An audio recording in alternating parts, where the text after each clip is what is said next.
Hi guys, welcome to the Nerdy Geeky Network. As you can see from title today, we are talking about Captain America Civil War. First off, this is a non-spoiler review. As you all might know, Civil War is the third movie of the Captain America trilogy, directed by the Russo Brothers, who also directed Captain America Winter Soldier.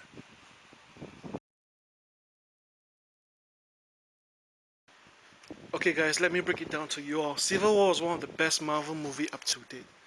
But it also have me torn. First off, Civil War is a major comics event in Marvel comic history. But the movie is more of like a loose adaptation of the event. Comparing to the scales shown on the comics and the movie screen, it's still considered quite small.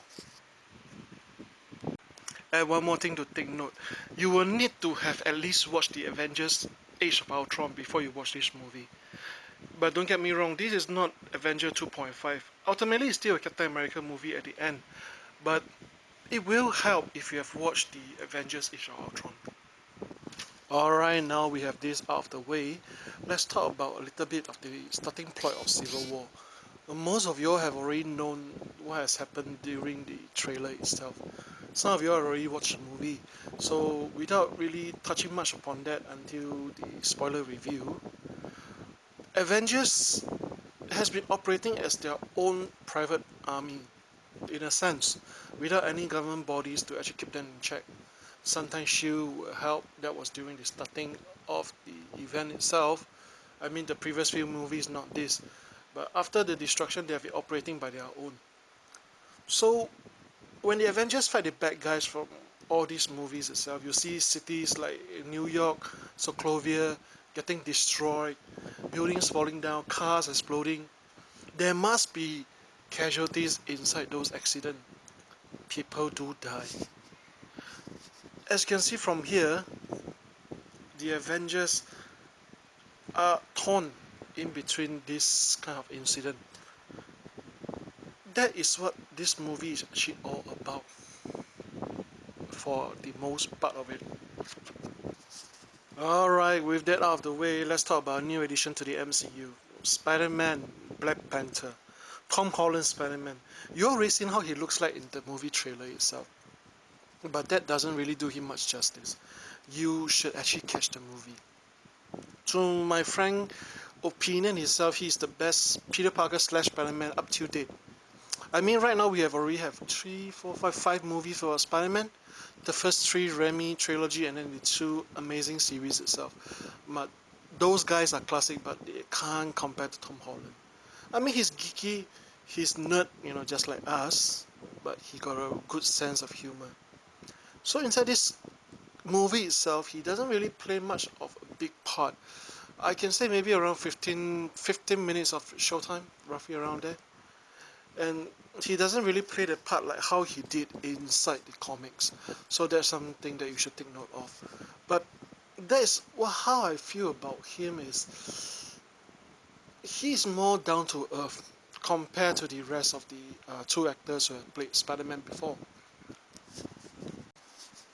Now for Black Panther, Chadwick Boseman, I tell you, he's one great actor. He spoke in a very Nigerian accent inside the movie, but he does have a very strong sense of power, we can say. So what he do is, he's not really considered a major player inside this movie. He's more of like a plot point. This is what I can say, to formally introduce him into the MCU. Without really spoiling much, I can say that his suit is nice. The vibrating claws is awesome, and he does have a good sense of superhero-esque look, the way he portrayed the character itself. So stay tuned for that. I think he will have much more of a story to tell when it comes to his solo movie. Alright, just to wrap things up, without really going too much into spoilers, because I want to keep that in the spoiler review. What I can say is this movie has a good sense of balance, good sense of humor, and it does show the power and struggles between all the 2 factions of the heroes itself. Black Widow is cool. Tony Stark wise, he's good inside here, but he's not really how I expected him to be. I mean, I've been a huge Iron Man fan. I've watched all the previous Iron Man movie. This one, it doesn't really show much depth. This is how I feel. He's one of the major players, no doubt about it. But he doesn't really reinforce on what he wanted to do.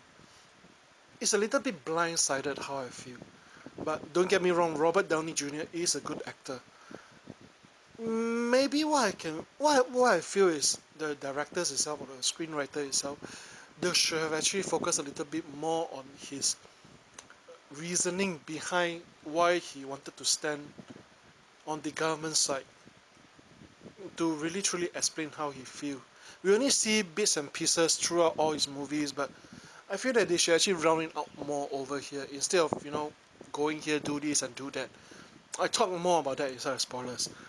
So what I can say is this movie is the best out of all the MCU has to offer. Guardians of the Galaxy aside, And I will highly encourage everybody to go and check this out. I enjoy the movie. I giggle like a kid in a few sequences inside the movie itself. Winter Soldier is there. He is good, but he's not really up to how I expect also.